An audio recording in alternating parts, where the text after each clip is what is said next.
At this golden season of the year, it is the best time for us to get together, celebrate our accomplishment of the year, cherish the friendship, and promote the understanding and cooperation in between the peoples of the two greatest nations of the world, China and the United States of America. As the board chair of U.S.-China Friendship Association Houston, it is my privilege and honor to represent our board to thank each of you for joining 9th Friendship Ambassador and Scholarship Award Gala dinner.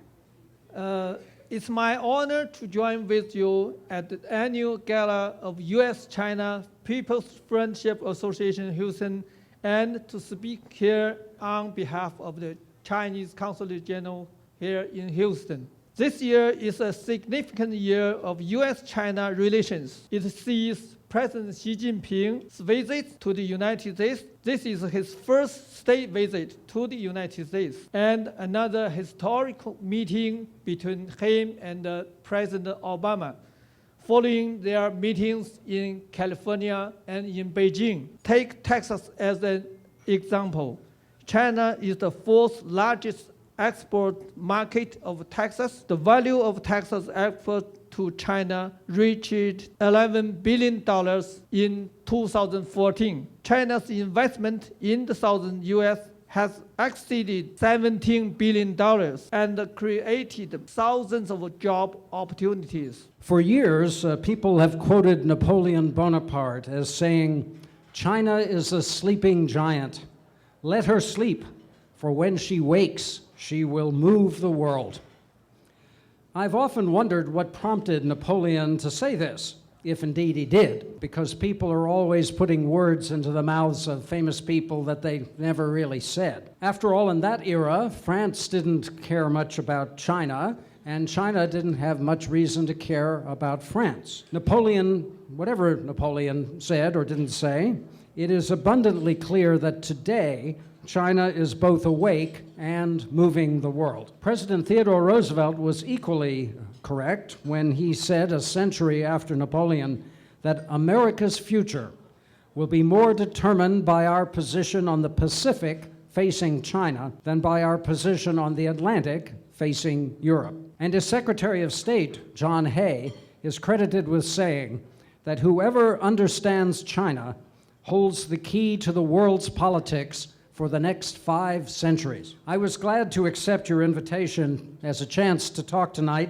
about the Sino-American relationship. To sum up my view on Sino-American relations, I do not foresee either armed conflict or American retrenchment. The United States needs to stand by our friends, but also to make clear that this does not simultaneously mean hostility to China. We should continue to work with China on issues of mutual concern, such as the control of piracy in the Straits of Malacca and offshore East Africa. The greatest contribution to amicable relations, however, can come if Beijing acts energetically to suppress the hacking of U.S. government and private websites and the theft of intellectual property. Failing to act will only increase suspicion that these criminal activities have official Chinese sanction. If for no other reason, China should crack down on these practices to show the world that its forthcoming status as the world's greatest economy was achieved through the ingenuity and industry of the Chinese people and not through espionage and thievery. In conclusion, I foresee a world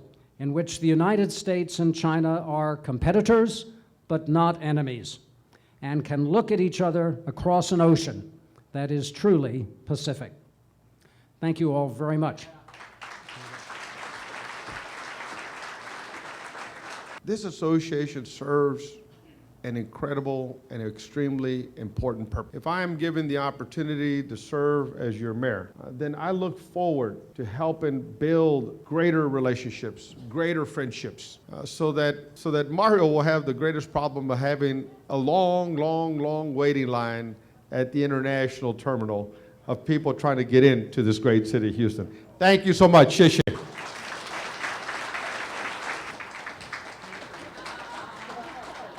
Ni hao, wo jiao Francis Vasquez, wo shi Boduo Ligaran he 美国人，我爱中国。I am the student ambassador with the White House Initiative on HBCUs for my school, and I continue to be involved with the Confucius Institute at Texas Southern University. I have wanted to learn Chinese for a very long time. To have traveled to the other side of the globe, to me, was a unique experience, even though the trip was long. And I reiterate, it was very long, the flight. I enjoyed my trip because I saw ancient China by visiting the temples, and the new China by visiting Shanghai and seeing the amazing bridges and tall skyscrapers. I just wanted to thank you all for giving me this opportunity to speak and for this award to my university for helping me achieve the goal of learning Chinese and taking a step further by allowing me to actually feel and experience China. 谢谢，再见。